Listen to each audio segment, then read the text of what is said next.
தொடர் மழை காரணமாக குற்றாலம் மற்றும் மெயின் அருவிகள் மற்றும் ஐந்தருவியில் திடீர் வெள்ளப்பெருக்கு ஏற்பட்டுள்ளதால் சுற்றுலா பயணிகள் குளிக்க தடை விதிக்கப்பட்டுள்ளது. இது தொடர்பான கூடுதல் தகவல்களை எமது செய்தியாளர் விமலவேலன் வழங்க கேட்கலாம். விமலவேலன், எந்த மாதிரியான நடவடிக்கைகள் எடுத்திருக்கிறார்கள்? தற்போது நிலவரம் என்ன? வணக்கம் பவித்ரா. தென்காசி மாவட்டம் குற்றாலத்தில் கடந்த சில நாட்களாக வெயிலின் தாக்கம் அதிகரித்து காணப்பட்ட நிலையில அனைத்து அருவியிலும் நீர்வரத்து குறைந்து காணப்பட்டது.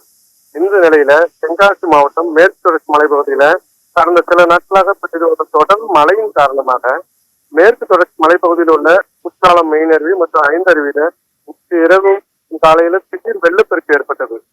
இதன் காரணமாக குற்றாலம் மெயின் அருவியும் ஐந்தருவியிலையும் அவங்க பாதுகாப்பு படையில் ஈடுபட்டிருந்த போலீசார் குளி தடை இருக்காங்க. இந்த சூழல்ல விடுமுறை தினத்தை கொண்டாடுவதற்காக குற்றாலம் பகுதிக்கு வருகை தந்த சுற்றுலா பயணிகள் எல்லாரும் குற்றாலம் அருவியில குளிக்க முடியாம ஏமாற்றத்துடன் திரும்பி சென்று வருகின்றனர்.